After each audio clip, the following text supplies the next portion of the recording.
महायोगपीठे तटे भीमरद्यां वरं पुंडरीकाय दातुन्मुनीन्द्रे समागत्य तिष्ठन्तमानन्दकन्धं परब्रह्मलिङ्गं भजे पाण्डुरङ्गं कलावज्ञजीवोधवार्धारधारं कलाङ्काङ्कतेजोधिकामोधिरक्तं खलाणीशवादावणोधार्यदक्षं समाधिस्थमूर्तिं भजे ज्ञानदेवं मनोजवं मारुतितुल्यवेगं जितेन्द्रियं बुद्धिमतां वरिष्ठं वातात्मजं वानरयूथमुख्यं श्रीरामदूतं शरणं प्रपद्ये। नमो ज्ञानेश्वरा नमो ज्ञानेश्वरा निवृत्ति उद्धारा सोपानदेवा मुक्ताबाई नमो त्रिभुवनपावनी आद्यत्रयजननी देवांची जयांचे केलिया स्मरण होय सकळ विद्यांचे अधिकरण तेची वंदू श्रीचरण श्रीगुरूंचे ते नमस्कारुणी आता। अनन्याश्रयंतो मा ये जनपरूपासते तेषां नित्याभियुक्तानां योगाक्षेमं वहाम्यहम्। प्रस्तुत प्राप्त प्रसंगी प्राप्त समयी प्राप्त स्थळी प्रवचनरूपी सेवेकरिता निवडलेला श्लोक श्रीमद भगवद्गीतेतील अध्याय क्रमांक 9 श्लोक क्रमांक 22 असा असून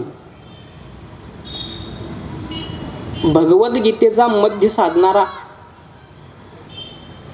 जो अध्याय आहे त्याला 9वा अध्याय असं म्हणतात। भगवद्गीतेचा शेवट 18वा अध्यायावरती आणि सुरुवात पहिल्या अध्यायावरती म्हणजे मध्य जो आहे तो 9व्या अध्यायावरती आलेला आहे। आणि ह्या 9व्या अध्यायातील हा 22वा श्लोक भगवान श्रीकृष्ण भक्तराज अर्जुनाला ह्या गीतेचं सार सांगत असताना उपदेश करताना हा श्लोक म्हणतात की अनन्याश्रयंतो मा ये जनपरूपासते तेषां नित्याभियुक्तानां योगाक्षेमं वहाम्यहम्। कोणत्याही गोष्टीला मध्य असतो तसा गीतेला सुद्धा मध्य झालेला आहे। 700 श्लोकांमधला हा मध्य 9व्या अध्यायामधला हा 22वा असला तर तो 700 श्लोकापासून जो 450 पावणे 400 पर्यंत हा श्लोक येतो 700 श्लोकानुसार। तर भगवान श्रीकृष्ण ह्या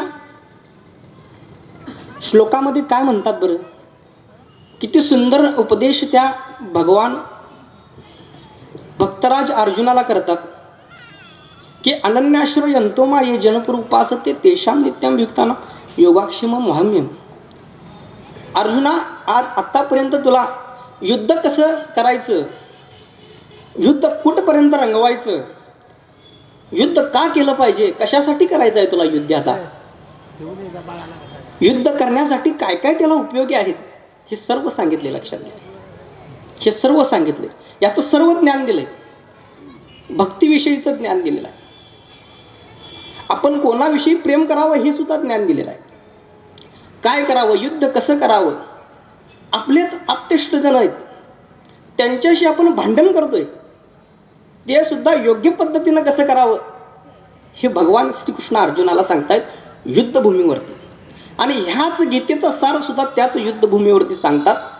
आणि ते सांगतानाच त्या युद्धाचा मध्य, गीतेचा मध्य जुळून आल्यानंतर मग असा सुंदर असा हा श्लोक भगवान श्रीकृष्णाच्या मुखारविंदातून निघतो, अनन्याश्रयंतो मा ये जनपरूपासते।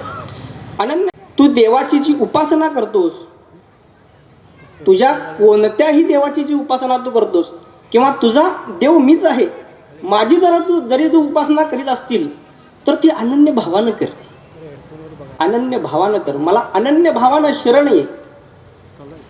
पुरुपासते म्हणजे रोज नित्य नियमानं तू मला भजत जा, नित्य नियमानं तू मला भजत जा। कसं, अनन्याश्रयंतो मा, अनन्य भावानं अनन्य शरणागतीनं जर तू मला आलास तर मी काय करीन बरं, तुझा योग आणि क्षेम दोन्ही सुद्धा मी चालवी। आता योगक्षेम म्हणजे काय बरं, योगक्षेम म्हणजे तुम्हाला जे प्राप्त होणार आहे, तुम्हाला जे मिळणार आहे ते तर मिळणारच, ते तुमच्या प्रारब्धामध्ये आहे, ते तुमच्या नशिबामध्ये आहे, ते तुम्हाला मिळणारच।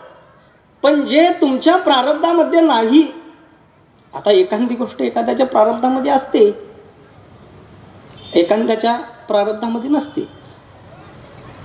जी गोष्ट त्याच्या प्रारब्धामध्ये नाही, नशिबामध्ये नाही, ती सुद्धा प्राप्त करून देण्याचं काम मी करणार. ह्याला योगक्षेम म्हणावं, योगक्षेम म्हणावं. हे कधी देवाची भक्ती करायची आहे, कधी देवाची भक्ती करायची आहे. कधी आपला देव आपला योगक्षेम चालवणार आहे? देवाची भक्ती करायची आहे. लक्षात घ्या. अनन्य शरण भावानं करायचे, निस्वार्थ भाव ठेवायचा आहे भगवंतावरती. आजची जी प्रवचनरूपी सेवा आहे ती वेदांत शिरोमणी हरिभक्तपरायण एकनाथ महाराज पेटकर यांच्या आशीर्वादानं चालत असलेली आणि माझ्या महत्भाग्यानं मला प्राप्त झालेली ही जी सेवा आहे, माझी पात्रता देखील नसताना सुद्धा मला ह्या गादीवरती बसवलं. मी फार काय मोठा वेदांतिक किंवा अत्यंत असा श्रेष्ठ असा विद्वान व्यक्तिमत्व असं काही नाही आहे. माऊलीची एक कृपा आहे. माऊली आम्हाला हे वधवून घेत आहेत. कालपर्यंत जर मला बघितलं तर सौरभ महाराजांचा मला फोन होता. मी फोन केला सौरभ महाराजांना, मला डेंग्यू झाला बाबा, मी येऊ शकत नाही, मला डेंग्यू झाला बाबा, मी येऊ शकत नाही असं. पण माऊलीला एक अर्थ भावनानं हाक घातली. माऊली म्हणले ह्या माणसांनी मला भरपूर दिवस झालं सांगितलंय आणि मी तिथं जायलाच पाहिजे. सकाळी आमचे योगेश कोकरी महाराज यांच्या डॉक्टर योगेश कोकरी महाराज यांच्याकडे सलाईन सकाळी लावून आता ह्या ठिकाणी तुमच्यावर उपस्थित आहे. ही पूर्णपणे माऊलीची कृपा आहे. आता जरी पाहिला तर माझा हात पाय थरथरत आहे, पण मी करणार सेवा. मला जशी जमेल तशी करणार. जरा शरीर व्याधी जरी असली तरीसुद्धा मी करणार, कारण तुमच्या एवढ्या सर्वांचं प्रेम आहे. आता समजा मी इथं नाही आलो असतो तर तुमच्या एवढ्या सर्वांचं मला प्रेम मिळालं असतं का? मी ह्या प्रेमाला मुकलो असतो. लक्षात घ्या. तर माझी पात्रता नसताना मला जी सेवा मिळाली ती आमचे परमस्नेही हरिभक्तपरायण धोंडीराम महाराज मुधाळे, सौरभ महाराज मुधाळे, आमचे मित्र आकाश महाराज जगदाळेसुद्धा इथं आलेले आहेत, उपस्थित आहेत. कायम माझ्या कार्यक्रमात उपस्थित असतात. तर माझ्या महत्भाग्यानं मला प्राप्त झालेली ही सेवा सुफळ करण्याचं आणि तुमच्या कानाला तृप्त करण्याचं असं मार्गदर्शन म्हणा किंवा उपदेश म्हणा, या श्लोकाचं तुम्ही आम्ही सर्वजण मिळून चिंतन करूयात. आजच्या प्रवचनरूपी सेवेला सुरुवात. तर भगवान श्रीकृष्ण म्हणतात की तू माझी अनन्य भावानं जर भक्ती केलीस तर तुझा योगक्षेम, तुला जे प्राप्त होणार नाही ते मी प्राप्त करून देण्याचं काम मी करीन आणि जे तुला प्राप्त होणार आहे ते तर तुला मिळणारच. असं भगवान श्रीकृष्ण अनन्याश्रयंतो माया उपासते तेषां नित्याभियुक्तानां योगाक्षेम मोहम्य या श्लोकातून म्हणतात. ह्यावरती विश्वमाऊली ज्ञानोबा काय म्हणतात हे सुद्धा पाहिलं पाहिजे. तर विश्वमाऊली ज्ञानोबा म्हणतात पै सर्व भावास युखते जे ओपले मज चित्ते जैसा गर्भ गोळू उद्यमाते कोणा येणे तैसा मी वाचुनी काही आणि गोमटेचे नाही मजची नामोपाही जाणीये ठेवले. माझ्या नामाशिवाय दुसरं काय नाही आणि तेच तू घेतलास, तेच जर तुम्ही भजत गेला देवाला, म्हणजे त्याच श्लोकावरती एक प्रकारे टीका करण्याचं काम माऊलींनी केले. टीका दोन प्रकाराच्या असतात. एक राजकारणी करतात ती टीका, आणि ज्ञानी लोक, वैराग्यवंत लोक, ब्रह्मचारी लोक टीका करतात. त्यातून जे निर्माण होतं त्यातून एकतर वेदांत निर्माण होतो किंवा ग्रंथ निर्माण होतो. आता विश्वमाऊली ज्ञानोबारायांनी भगवद्गीतेवरती टीका करीत असताना ज्ञानेश्वरीसारखा सुंदर असा ग्रंथ लिहिला. आता ज्ञानेश्वरी करणं फार अवघड आहे. आता आपल्या बुद्धिमत्तानुसार सुद्धा जर कळणं म्हणजे फार अवघड आहे. लक्षात घ्या. तरीसुद्धा आपण समजून घेण्याचा प्रयत्न करायचा असतो. तसं या एक एक श्लोकातून एक एक ओवीतून आपण माऊलींना समजून घेण्याचं काम करूया. म्हणजे ज्ञानेश्वरी कळण्याआधी विश्वमाऊली ज्ञानोबाराय कोण आहेत हे कळणं आधी गरजेचं आहे. आता विश्वमाऊली ज्ञानोबाराय कोण? कैवल्य चक्रवर्ती साम्राज्य विश्वमाऊली ज्ञानोबाराय, साधकांचा मायबाप विश्वमाऊली ज्ञानोबाराय, अखंड संजीवन समाधीस्थ विश्वमाऊली ज्ञानोबाराय. इथपर्यंतच का? नाही. याच्याही पुढे विश्वमाऊली ज्ञानोबा आहेत. माऊलीचं इतकं सामर्थ्य आहे ते तुम्हा आम्हाला कळलं पाहिजे. आणि ज्ञानेश्वरी कळण्याआधी विश्वमाऊली ज्ञानोबाला कळली पाहिजे. जयाची द्वारी सोन्याचा पिंपळ, अंगी ऐसे बळ रेडाबळी. काय सामर्थ्य आहे. 16, 17, 18 वर्षाचं मूल आहे. किती सामर्थ्य आहे. सर्व वेदांतिक ब्रह्मचर्यत्व अशा भरपूर तपश्चर्या केलेली लोक येतात. ब्राह्मण समाजाचे आहेत, वेदांत पाठ असणारे आहेत, 6 शास्त्र 18 पुराण पाठ असणारे लोक आहेत. त्यांची चेष्टा ओढत आहेत. आणि माऊली म्हणतात माझ्याकडे काहीच नाही हो, मी ज्ञानेश्वरी लिहिली बघा, दुसरं काही लिहिलेलं नाही. बरं ज्ञानेश्वरी लिहिलास ना तू, ते ब्राह्मण कर्मड ब्राह्मण थोडे म्हणतात ज्ञानेश्वरी लिहिलीस कोणालाही वधवू शकतोस. तू म्हणतोस कोणही वधू शकतो, ह्या भूतलावरचा प्राणी कोणताही वधवू शकतो. या रेड्याला बोलवून दाखव. घ्या म्हणे रेडा पुढं. रेडा काय, त्याचा जीव काय आणि माझा जीव काय, दोन्ही एकच आहे बघा. घ्या त्याला पुढं, वधवतो त्याला सुद्धा मी. आणि विश्वमाऊली ज्ञानोबारायांनी त्याच्या मस्तकावरती हात ठेवताच रेडा वेद बोलू लागला. कोणता? ऋग्वेद बोलू लागला. लक्षात घ्या. इतकं सामर्थ्य माझ्या विश्वमाऊली ज्ञानोबारात आहे. आणि एवढं सामर्थ्य असणाऱ्या व्यक्तिमत्वाचं आज चिंतन आता आपल्या इथं चालू आहे. त्यांच्या ग्रंथावरती चिंतन चालू आहे. ज्यांच्या ग्रंथाचं पारायण इथं सुरू आहे. आपण किती भाग्यवान आहोत. बरं एवढंच करून विश्वमाऊली ज्ञानोबा थांबत नाहीत. पुढं चांगदेवाची भ्रांतीसुद्धा म्हणजे गर्वहरणसुद्धा करतात. आता ते वचन मला आठवत नाही, पण फार सुंदर असं आमच्या श्रीगुरूंनी सांगितलेलं ते मला. चांगदेव महाराज 1400 वर्ष तपश्चर्या केली आणि त्या तपश्चर्येतून विद्या प्राप्त केल्यानंतर त्यांना असा गर्व चढला की माझ्यासारखा या भूतलावरती या सृष्टीवरती कोणच नाही. अशाची भ्रांती घालवण्यासाठी, गर्व घालवण्यासाठी विश्वमाऊली ज्ञानोबा भिंत चालवत आली. चला म्हणे चांगदेव महाराज कोण आहेत, वाघावरती बसून आहेत, एक अत्यंत विद्वान आहेत, तपस्वी लोक आहेत, त्याला भेटण्यासाठी आपण गेलं पाहिजे. चालविली जड भिंत, हरली चांगदेवाची भ्रांती. चांगदेवाची भ्रांती सुद्धा हरवली. इतकं सामर्थ्य माझ्या विश्वमाऊली ज्ञानोबा आहेत. तर मग तुमच्या माझ्यासारखा खेचर म्हणजे गाढव का बरं ज्ञानेश्वरी बोलू शकणार नाही? का बोलू शकणार नाही सांगा? ज्ञानेश्वरीची जर आपण सेवा केलीत, ज्ञानेश्वरीची आपण जर सेवा केलीत तर ज्ञानेश्वरी तुम्ही मागाल ते देणार. तुम्ही मागाल ते देणार. हा माझा स्वतःचा अनुभव आहे. लक्षात घ्या, स्वतःचा अनुभव आहे. पण ज्ञानेश्वरी वाचण्यासाठी, पारायण करण्यासाठी इथपर्यंत आलं पाहिजे. देवाने आपल्याला सुदृढ असा देह फुकटात दिलेला आहे. कसा दिला आहे? फुकटात. लाखो करोडो रुपये जरी आपण देतो म्हटलं, आता तुमचा समजा एक डोळा जरी खराब झाला आणि दुसरा डोळा जर तुम्ही बसवायला गेलात तर लाखो रुपये खर्च येतात. लाखो रुपये. एक हात जरी तुमचा गेला तर 20, 25, 30 हजार रुपये खर्च येतात. तर आपल्याला फुकट मिळालेला देह आहे. आपण हा देह कशात व्हायला पाहिजे? देवी दिला देह भजना गोमटा, तो या झाला फाटा बाधिकेचा. तुकोबराय वचन सांगतात. देवाने आपल्याला हा नरदेह दिलेला आहे, तो देवाच्या भजनामध्ये घालवा, भजनामध्ये लीन करा. लीन करायचं आहे म्हणजे काय करायचं आहे? कोणाची ज्ञानेश्वरीची सेवा असेल, कोणाची हरिपाठाची सेवा असेल, कोण नुसता ऐकत बसत असेल, कोण नुसता ऐकत बसत असेल, कोणाला ते सुद्धा आवडत नाही, नुसतंच येऊन बसत असेल, त्याच्यावर सुद्धा कृपा करतात. लक्षात घ्या. आमच्या आळंदी क्षेत्रामध्ये, आळंदीमध्ये नुसता झोपून काढणाऱ्याला सुद्धा ज्ञान प्राप्त होतं. नुसता झोपायचं, येऊन यायचं, संस्थेत यायचं, झोपायचं, ज्ञान प्राप्त होणार.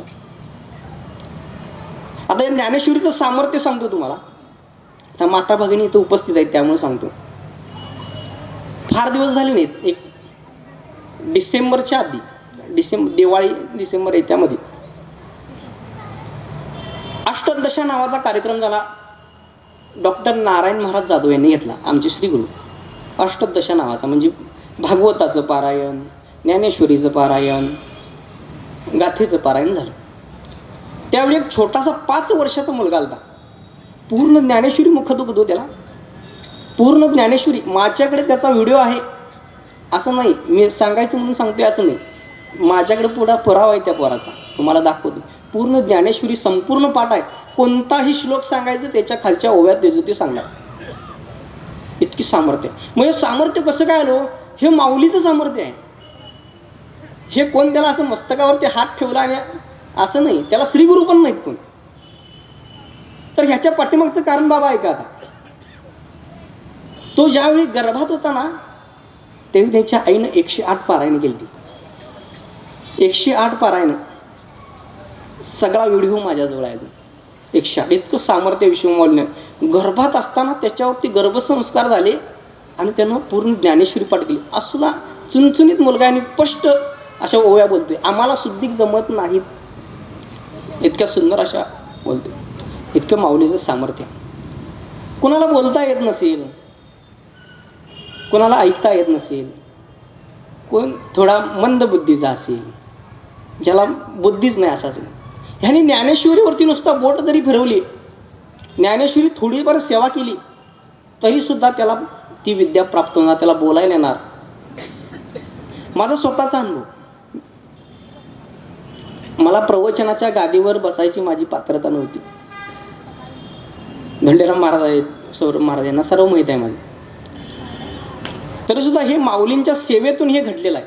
आज मी हे तुमच्यासमोर चिंतन करतोय, हे पूर्णपणे माऊलीचं सामर्थ्य आहे. आता हे ज्ञानेश्वरी त्या मुलाला पाठ कशी झाली बरं? तर त्याच्या आईनं प्रयत्न केला. तसं तुमच्यात जर कोणी गर्भधारणेत असेल किंवा गर्भावस्थेत असतील, तर त्या महिलेला सांगा, त्या मातेला सांगा की बाई ज्ञानेश्वरी घेऊन बस, पोरगं कुठंतरी पुढं ज्ञानेश्वरी वाचेल. शुद्ध बीजापोटी फळे रसाळ घुमटी. हे कधी होणार आहे? हे कधी होणार आहे?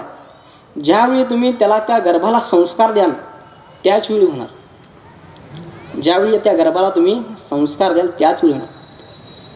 आणि सर्व घर जर भक्तिमय वातावरणात असेल, त्यावेळी त्या पोरांच्यावरून, लहान लहान पोरांच्यावरून संस्कार होतात. देवाला काय आवडतं? देवाला काय आवडत नाही, देवाला भक्त आवडतात. ह्याची थोर भक्ती आवडते देवा, संकल्पावी माया संसाराची.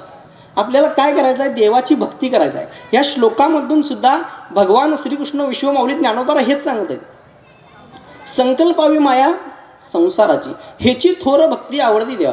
भक्ती म्हणजे काय? भक्ती म्हणजे भाव प्रगट करणे देवाविषयी, परमेश्वराविषयी. संकल्पावी माया संसाराची म्हणजे संसार करू नये ह्या मताचा मी नाही. संसार करावा, पण त्या संसाराला परमार्थाची जोड असली पाहिजे. त्याचवेळी आपण आपला परमार्थिक आयुष्य आणि सांसारिक आयुष्य दोन्हीसुद्धा सुफळ होणार आहे. आता भक्ती केली आणि त्यांचा योगक्षेम देवाने चालवला, अशी उत्तम उदाहरणं आहेत. साधू संतांची काय कमी उदाहरणं आहेत का? आमचे सावता महाराज शेतामध्ये मळा खुरपण्यासाठी जायचे आणि तिथं देव यायचा, स्वतःचं खुरपं घेऊन, स्वतःचं खुरपं घेऊन यायचं. सावता मळ्याचं खुरपू लागे, वचन आहे बघा संतांचं, सावता मळ्यास खुरपू लागे. रोहिदासा संगे चर्म रंगू लागे. चमडं रंगवण्याचं काम सुद्धा भगवान पांडुरंग परमात्म्याने केले. आमचे गोरोबा काकांना तर काय, त्यांना इतकं ज्ञात सुद्धा नव्हतं की माझ्या पायाखाली माझं पोर आलंय आणि इतकं भगवंताच्या भक्तीमध्ये, नामस्मरणामध्ये तल्लीन झालेलं आहेत. आणि मुलगा तिथं आपला मरणाच्या दारात चाललाय, त्यांना लक्षात सुद्धा नव्हतं. अशा परिस्थितीत भगवान पांडुरंग परमात्मा त्यांच्या मदतीला आला. लक्षात घ्या. त्यावेळी गोरोबा काका म्हणतात, फिरत्या चाकावरती येऊ मातीचा आधार, विठ्ठला तू वेढा कुंभार. विठ्ठल कुंभार सुद्धा झालाय. मग तुम्हाला आपले छोटेसे किरकोळ आपल्याला वाईट प्रसंग येतात, अडीअडचणी येतात, संसारामध्ये अडचणी येतात. इतकं सुद्धा आपला देव करू शकत नाही काय? करू शकणार आहे. जगद्गुरु तुकोबारायांना जर कितीतरी पटीने मदत केली. जगद्गुरु तुकोबारायांना दुष्काळाला सामोरं जावं लागलं. दुष्काळाला सामोरं जावं लागलं. सगळं गेलं. त्यावेळीचे 65 लाख रुपये आत्ताचे कोट्यावधीमध्ये रुपयांमध्ये असतात. जगद्गुरु तुकोबारायांची भक्ती तर इतकी श्रेष्ठ होती, त्यांना अंतर्मनातूनच वाटू लागलं, बरे झाले देवा निघाले दिवाळी, परी या दुष्काळी पिढा गेली. इतकं सामर्थ्य कोण देते? भगवान पांडुरंग परमात्माच देते. मग तुम्हा आम्हाला का ते सामर्थ्य देत नाही? तर आपण संसाराचे दास आहोत. आपण काय आहोत? संसाराचे दास. तुम्हाला असं प्रवचन ऐकण्याची कधी सवय नाही काय? एकदमच असं शांततेत असं कधी ऐकण्याची सवय नाही काय? मी तुम्हाला काय बोलतो हे कळते ना, म्हणजे कळते ना काय? तुमचे रिॲक्शनच येणार झाले समोर. सौरभ महाराज कळते ना तिकडे, कळते ना तिथं. नाहीतर मी सांगत जाणार असंच माझ्या भाषेत आणि तुम्हाला ते कळणार नाही, असं नको. तर संकल्पावी माया संसाराची. मग आपण काय झालो आहोत? आपल्याला हे प्राप्त का होत नाही? तर आपण संसाराचे दास आहोत. कोण आहोत? संसाराचे दास. तर जगद्गुरु तुकोबाराय सांगतात, नका बरोबर आहे संसाराचे दास. मग दास कोणाचे बनायचं आहे? दासा सर्व काळ ते सुखाचे कल्लोळ, ते जेत वसती हरीचे दास. पुण्य पिके पापा नाश, पुण्य पिके पापा नाश. तुम्ही दास अवश्य बना, पण कोणाचे? देवाचे दास बना, भगवंताचे दास बना. संसाराचे दास बनण्यात काही फायदा नाही.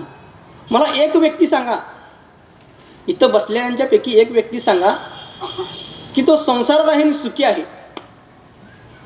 हात वर करून सांगा, मी संसारात आहे बाबा आणि मी अत्यंत सुखी आहे, मला कोणतीच अडचण नाही. असं कोण आहे का इथं?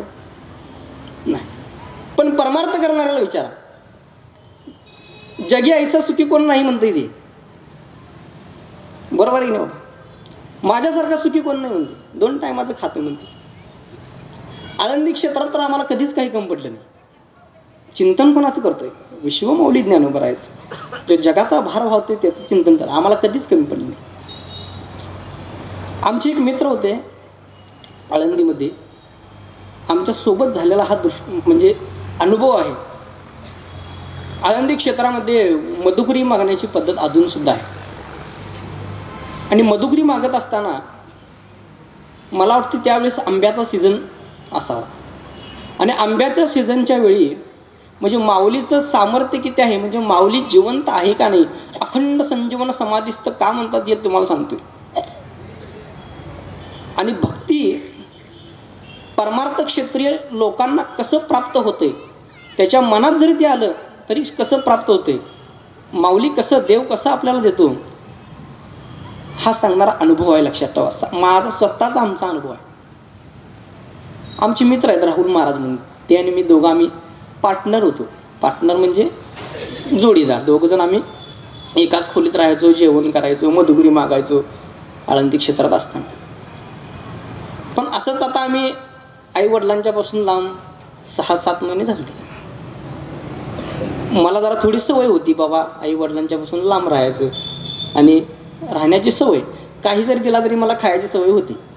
कधी कधी तरी आईवडिलांची आठवण येऊन भाकरी बिकरी लागायची आम्हाला, पण ते काय मिळायचं नाही तिथं. तर मला जे आहे तेच मिळणार. मग त्यानंतर मधुकरी मागण्यासाठी दुपारच्या वेळेला आम्ही बाहेर पडलो आणि आंब्याचा सीझन होता त्यावेळी. आणि आम्हाला कुठलं आंबा असलं काय बघून तिकडं आम्हाला काय नाही, चपाती आमटी ह्याच्या पुढं आम्हाला काही मिळणार नाही आळंदी क्षेत्रात. मग आम्ही मधुकरी मागून पूर्ण झाली. आमच्या मनात एक आशा होती की आंब्याचा सीझन आहे आणि लोक कोणतर आम्हाला आंबा देतील. काय बाबा, आमची आशा काय की आम्हाला कोणतरी आंबा देतील आणि आम्ही तो आंबा खाऊ आणि तृप्त हो असे. राहुल महाराज पण आमचे मित्र होते, ते म्हणाले की सोमनाथ महाराज आंबा खायची फार इच्छा झाली हो. मी म्हटलं तुमचा माऊलीवर विश्वास आहे का? म्हणले आहे की, माऊलीचा विश्वास आहे म्हणूनच इथपर्यंत आळंदी क्षेत्रामध्ये आलो. 6-7 महिने राहिले, 1 वर्ष झालं आता माझं पूर्ण. प्रथम वर्ष झालं, द्वितीय वर्षाला मी आहे.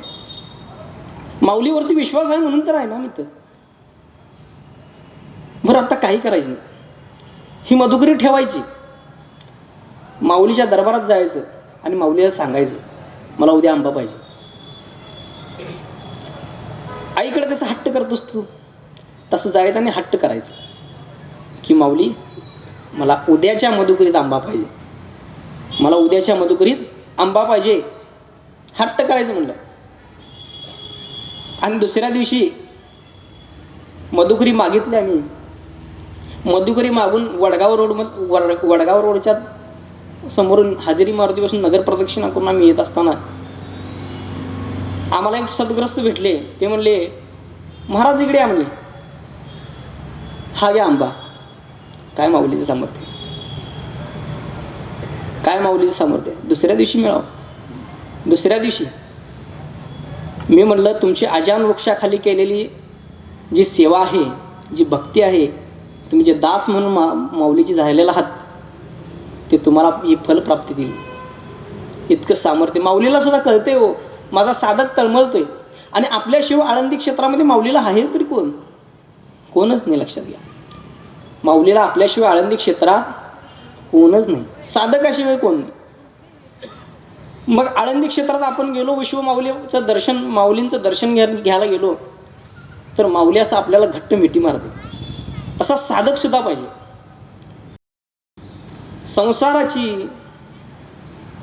संसाराचं दास्यत्व सोडून संसार करू नये असं नव्हे, संसाराचं दास्यत्व पत्करू नये.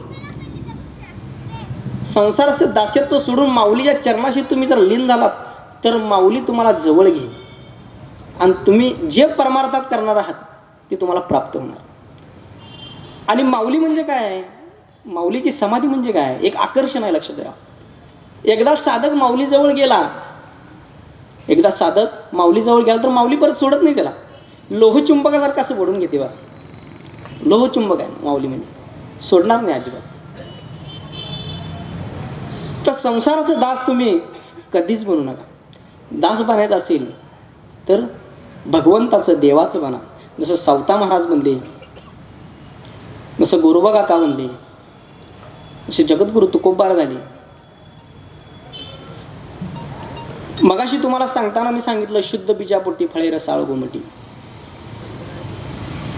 आत्ताच्या जर दृष्टीने जर पाहायला गेलं तर हे प्रमाण कुठेतरी लागू होत नाही असं वाटते. शुद्ध बीजापोटी आपण अपेक्षा कधी करतो मुलांच्याकडून? देवाचं दास होण्यासाठी, भक्ती करण्यासाठी कधी करतो? तर ते पोरगं वयाच्या 21व्या 22व्या वर्षानंतर त्याला लहानपणापासूनच बाळकडू त्याला द्यायला पाहिजे. आपण लहानपणापासून आपण त्याला बाळकडू देत नाही. मग त्याला बाळकडू लहानपणापासूनच द्या, नाहीतर आता पुढे हाची उपदेश नका करू नाश आयुष्याचा. कोणाचा? तुमच्या पोरांचा नाश करू नका, असं जगद्गुरु तुकोबाराय म्हणतात. आता पुढे हाची उपदेश करतायत तुम्हाला. शुद्ध बीजापोटी फळे रसाळ गोमटी हे कर, नाहीतर पोरगं पुढं वाया जाईल. 21व्या वर्षी त्याला घडवायला जाऊ नको, ते बिघडणारच. 21व्या वर्षी त्याला घडवायला जाऊ नकोस, ते बिघडणार आहे. त्याला घडवायचं असेल तर लहानपणापासूनच घडवा. मुलाचं वय झालं 8, मुलगा वरातीस नाचतो ताठ, त्याला शिकवा माऊलीचा हरिपाठ, नाहीतर तुमच्या लावल म्हातारपणी वाट. आणि म्हातारपणी लावायची नसेल वाट तर त्याला दाखवा पंढरीची वाट, तुम्हाला तीर्थ घडतील 108. हे कधी त्याला त्याच वेळी बाळकडू दिल्यानंतर. लक्षात घ्या, जगद्गुरु तुकोबारायांच्या घरातील वातावरणच तसं होतं. विश्वंभर बाबा पिढ्यानपिढ्यांची वारकरी, त्यांचीच वारी जगद्गुरु तुकोबारायांनी पुढे घेतली. म्हणून जगद्गुरु तुकोबारायांना रत्न प्राप्त झालं. मगाशी तुम्हाला सांगितल्याप्रमाणे जसं त्या आईनं ज्ञानेश्वरीचं पारायण केलं 108 वेळा, निदान तुम्ही एकदा तरी करा. आत्ताची काय करतात माहिती आहे काय, आता आई नाही सोडा, आता आई अजिबात नाही, आता मम्मी आहे. खरं आहे ना, मम्मी आता मम्मी झाल्यात. मग आता या मम्मींचं कसं झालंय, नकट पोरान ते म्हणतात तसं त्याला मांडीवर घ्यायचं, त्याला दुर्बल करण्याचं काम तुम्ही करताय. पहिल्याची आमची आई होती, म्हणजे आमची आई, माझी आई तर मला असं करायची की हा घास अर्जुनाचा, हा घास श्रीकृष्णाचा, हा घास भीमाचा, हा घास हनुमंताचा, असा करून द्यायची. मग लईच लहान होतो त्यावेळी हा घास चिवचा, हा घास मऊचा, हे काय ठरलेलंच असते. आमची आजीसुद्धा असंच करायची, माझा भीम आला बघ, अर्जुन आला बघ, हे आला बघ, असं तसं करायची. आता आपण काय करतोय, हे माझा पप्या आलं बघ, माझं बंटे आलं बघ, माझं हे आलं बघ, माझं ते आलं, त्याला घास भरत असतो. आणि ही पण पद्धत आता बंद झाली. आता नवीन जमाना, कलियुगाचा जमाना आला, कलियुगाचा जमाना आला. ह्या युगात कसं झालंय, पोरासनी जेवायला वाढायला सुद्धा वेळ नाही. हे ताट करून त्याच्या समोर ठेवतात, इकडं टी व्ही चालू आणि त्या पोराला मोबाईल द्यायचा असं बघायला. ह्याच्यानं काय होत्यात, तुमची पोरं दुबळी तुमचं तुम्हीच करायला. आणि हे झालं, त्याला जीवन घाऊन झालं, सकाळपासून त्याच्या पाठीमागं काय असते, सकाळी शाळेला जायचं, त्याच्या आधी सकाळी 7ला कुठं तर क्लासला असतोय, तो 7 क्लासला जा रे, ते विज्ञानचा क्लास, ते गणिताचा क्लास, ते ह्याचा क्लास, त्याचा क्लास, ते कराटेचा क्लास, हातपाय मोडणार गावात सगळ्या, ते सगळं क्लास करणार ते. आणि संध्याकाळी आल्यावर काय करते ते, मला काय नको, अंगाई नको, मला पप्पा नको, मला मम्मी नको, मला झोपतो मी माझं मी आता.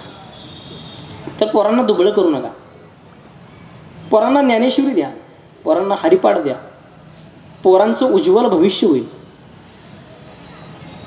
उज्ज्वल भविष्य होईल. कुठंतरी एक 4 ओव्या तरी त्याला पाठ होतील असं करा.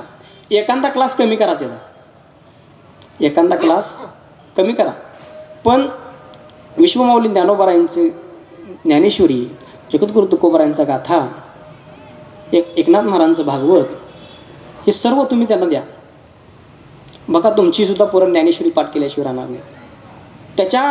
त्याच्यामध्ये गट्स असतात, पण आपल्या आईनं, आपल्या वडिलांनी त्याला ते संस्कार दिले पाहिजे. कुळी कन्या पुत्र होती जे जरा थांबा 2 मिनटं. कुळी कन्या पुत्र होती जे सात्विक, माऊली जरा 2 मिनटं थांबा. कुळी कन्या पुत्र होती जे सात्विक, तयाचा हरिक वाटे देवा. हे कधी, तुम्ही दिल्यानंतर कुळी कन्या पुत्र, आपुली अहिता जो असे जगता, धन्य माता पिता तयाची. कसं आहे, तुम्ही त्या मुळाला घाव घाला, म्हणजे ज्याचे चुकतंय तिथंच तुम्ही त्याला थांबवायचं. आणि मग त्याला ज्ञानेश्वरी वाचण्याचं, गाथा वाचण्याचं, आपण त्याला दुबळं करून सोडायचं नाही, आपण त्याला ज्ञानी सज्ञानी करून सोडायचं. त्यासाठी आपल्यात सुद्धा भक्तिभाव आला पाहिजे, आपल्यात सुद्धा भक्तिभाव आला पाहिजे. मग त्यासाठी कसं करायचं आहे आपला भक्तिभाव, हेची थोर भक्ती आवडती देवा, संकल्पावे माया संसाराची. आणि तुम्ही अशी संसाराला जोडून जर तुम्ही परमार्थ केलात तर तुमचा देव योगक्षेम चालवणार, तुमच्या कुठल्याही अडीअडचणी चालवणार. योगक्षेम म्हणजे तुम्हाला येणाऱ्या अडचणी. त्या अडचणी काय येतात, तर तुम्ही देवाला भजत नाही, तुम्ही देवाला भजत नाही. त्यामुळे दुःख बांधवडी आहे हा संसार, सुखाचा विचार नाही. संसारात दुःख आहे ना, परमार्थात सुख आहे, पण आम्हाला संसारच गोड लागतो, परमार्थ गोड लागत नाही. विषय विषयाचा पडी पाडू, गोड परमार्थ लागे कडू, कडू विषय तो गोडू, जीवासी झाला.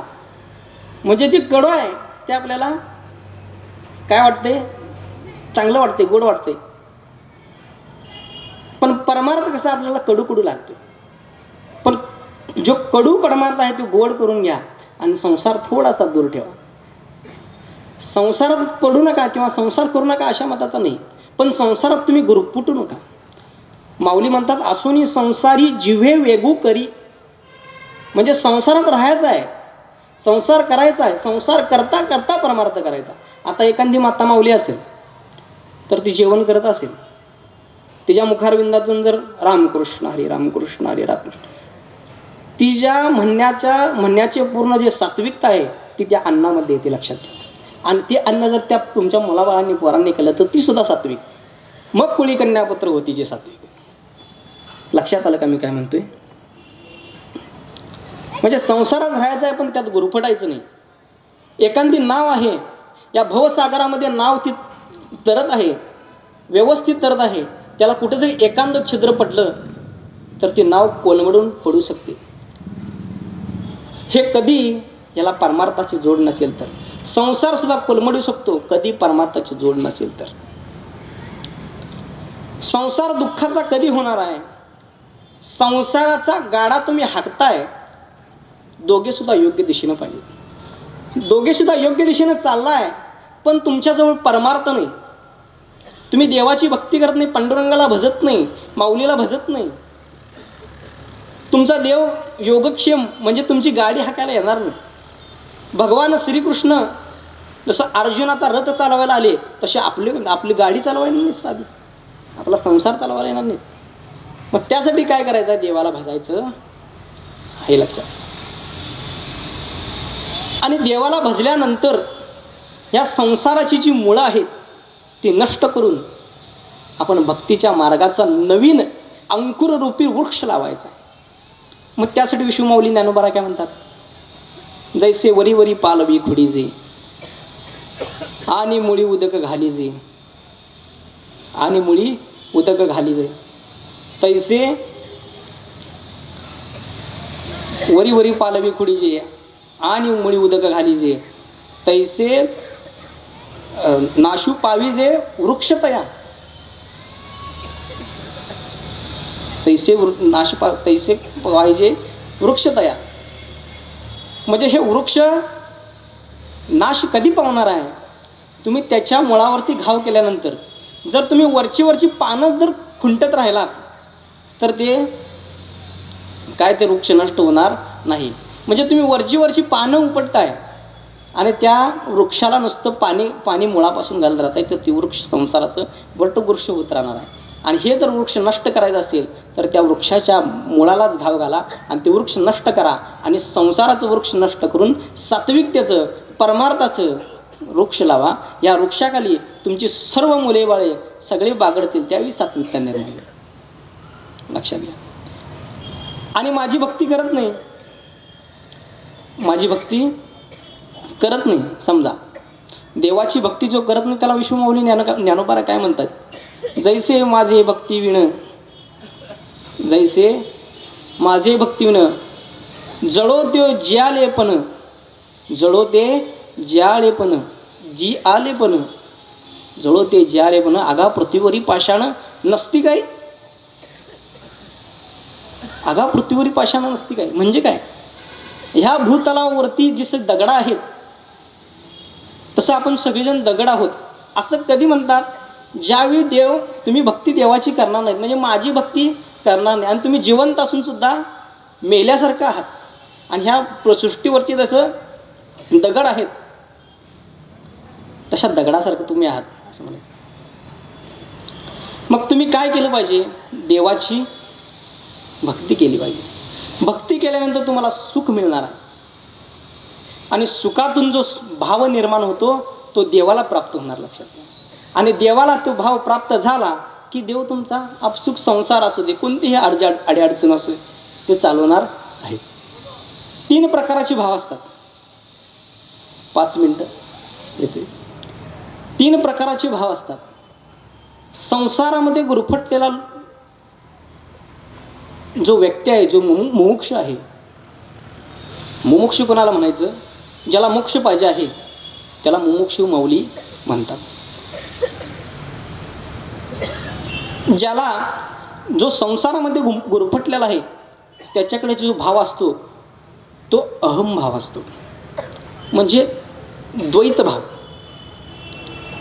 जे ज्ञानी लोक असतात, वैरागी लोक असतात, योगी पुरुष असतात, आपले वेदांत शिरोमणी एकनाथ पेटकर महाराजांसारखे जे व्यक्तिमत्व असतात,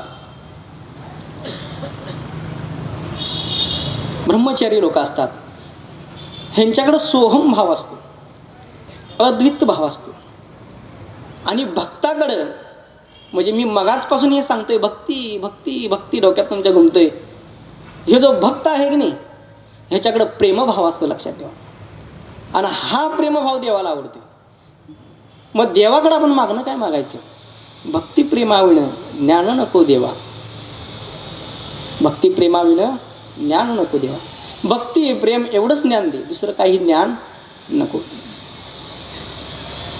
अशी जर आपण देवाची भक्ती जर आपण केली तर योगक्षेम आपला, म्हणजे जे आपल्याला प्राप्त होणार आहे ते तर मिळणारच नशिबानं, आणि जे आपल्या नशिबात नाही ती देवाची सेवा करून आपल्याला प्राप्त होणार आहे. हेच या श्लोकातून भगवान श्रीकृष्ण सांगतात. अनन्याश्रयंतो मा ये जन परोपासते तेषां नित्याभियुक्तानां योगाक्षेमं वहाम्यहम्. झालेली सेवा पांडुरंग परमात्म्याच्या चरणी, विश्वमाऊली ज्ञानोबरायाच्या चरणी, माझ्या आईवडिलांच्या चरणी, तसेच माझे श्रीगुरु ज्ञानेश्वरी कंठस्थ ज्ञानेश्वर महाराज कुऱ्हाडी आळंदी ह्यांच्या चरणी, तुम्हा सर्वांच्या चरणी लीन करीतो. आणि आजची प्रवचनरूपी सेवा संपन्न झाली असं जाहीर करतो. बसायला घ्यायचं. थांबा थांबा थांबा.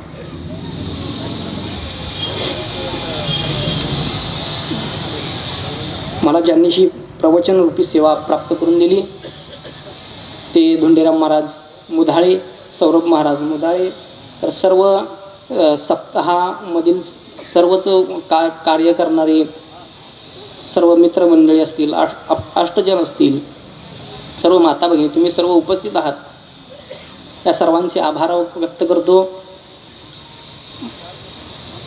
माझ्या वाणीतून काही चुकीचे शब्द गेले असतील तर ते माझे स्वतःचे आहेत. परत एकदा सांगतो, माझ्या वाणीतून जे चुकीचे शब्द गेले असतील, जे चुकीचं असेल ते माझं आहे. जे योग्य आहे, संप्रदायाला धरून आहे, जे बरोबर आहे ते माझ्या श्रीगुरूंचं, माझ्या आईवडिलांचं आहे. काही चुकलं असेल तर उपदेश करा, चुकलं नसेल तरीसुद्धा येऊन उपदेश करा. तुमचा प्रेमाचा भुकेला आहे. पुंडलिक वरदार विठ्ठल श्री ज्ञानदेव तुकाराम माऊली ज्ञानेश्वर महाराज की जय. जगद्गुरु तुकाराम महाराज की जय. सर्व संतन की जय. रामकृष्ण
सुंदर ते ध्यान उभे विटेवरी, सुंदर ते ध्यान उभे विटेवरी, सुंदर ते ध्यान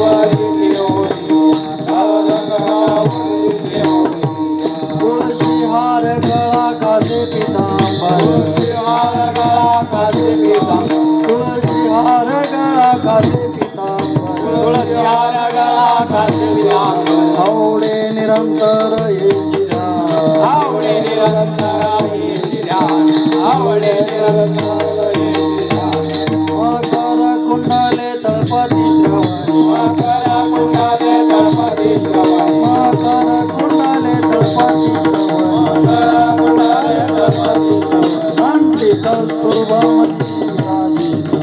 कौस्तुभमणी विराजित कंठी कौस्तुभमणी विराजित तुळशी हार गळा कासे पितांबर हार गळा कासे पितांबर तुळशी हार गळा कासे पितांबर हार गळा कासे पितांबर आवडे निरंतर हेची ध्यान आवडे निरंतर हेची ध्यान आवडे निरंतर हेची ध्यान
सुख झाले हो साजनी तो हा विठ्ठल बरवा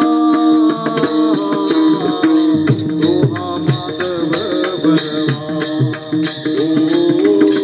तो हा विठ्ठल बरवा तो हा माधव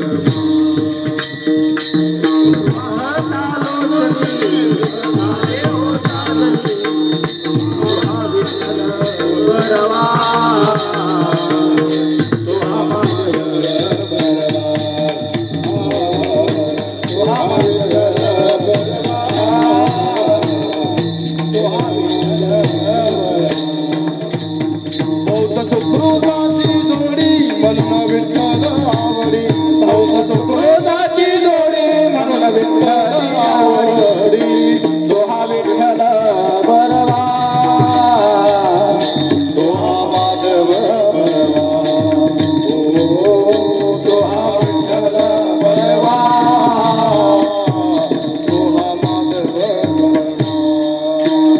बौद्ध सुकृताची जोडी म्हणून विठ्ठल बौद्ध सुकृताची जोडी म्हणून विठ्ठल आवडी तो हा विठ्ठल बरवा तो हा माधव बरवा तो हा माधव बरवा तो हा माधव सर्व सुखाचे आगर बाप रखुमा देवीवर सर्व सुखाचे आगर बाप रखुमा देवीवर तो हा विठ्ठल बरवा तो हा माधव बरवा तो हा विठ्ठल बरवा तो हा माधव बरवा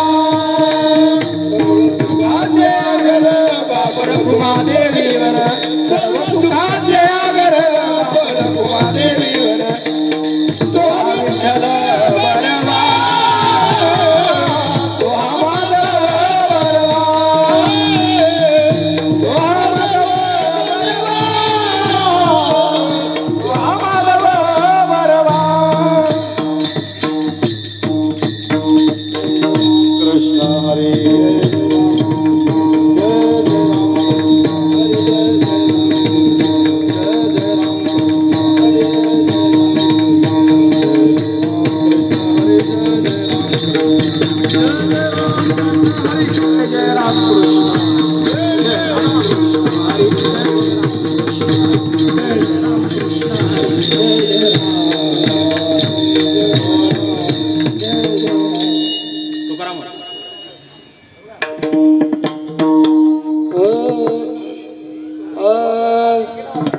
आपला तो एक देव करुणी घ्यावा आपुला तो एक देव करुणी घ्यावा आपला तो एक देव करुणी घ्यावा आपुला तो एक देव करुणी घ्यावा देवा देवा सुमनो देणे विना जीवा सुखनो देणे विना जीवा सुखनो हे आपला तो एक देव करुणी घ्यावा आपुला तो एक देव करुणी घ्यावा देविना देवा सुखनो देणे विना जीवा सुखनो देणे विना जीवा सुखनो देवती माईका दुःखाची जन हे रती माईक दुःखाची जनते देवती माईका दुःखाची जन ये रती माईक दुःखाची जनते आई आदि अंती अवसानी नाही आदि अंती अवसान नाही आदि अंती अवसान अविनाशकारी आपुलिया अविनाश करी आपुलिया सते अविनाशकारी आपुलिया अविनाश करी आपुलिया सते लावे मना पिसे गोविंदा लावे मना पिसे गोविंदा लावे मना पिसे गोविंदा हे रती माईका दुःखाची जन हे रती माईक दुःखाची जनते आई आदि अंती अवसानी नाही आदि अंती अवसान नाही आदि अंती अवसान तू कामने एक मरणाची सरे तू कामने एक मरणाची सरे कामने एक मरणाची तू सरे कामने एक मरणाची सरे कामाची उर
आपुला तो एक देव करुणी घ्यावा. आपुला तो एक देव करुणी घ्यावा. आपुला तो एक देव करुणी घ्यावा. आपुला तो एक देव करुणी घ्यावा. आपुला तो एक देव करुणी घ्यावा.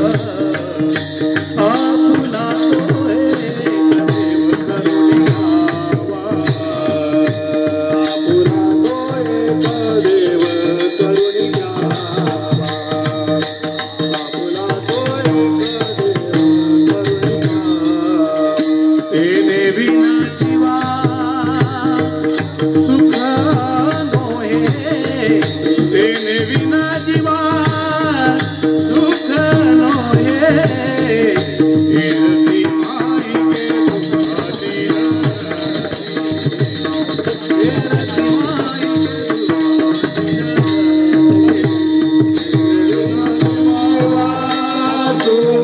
नोहे.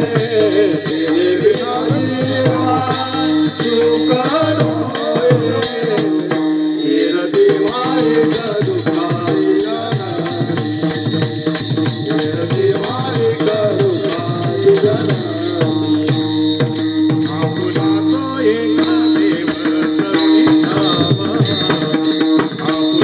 एक देव करुणी घ्यावा.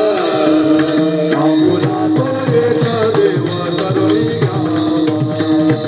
आपुला तो एक देव करुणी घ्यावा. तेने बिना जीवा सुख नोहे. तेने बिना जीवा सुख नोहे. इरती माई के दुखाची जनते. इरती माई के दुखाची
अवसानी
वाचे बरवे कवित्व,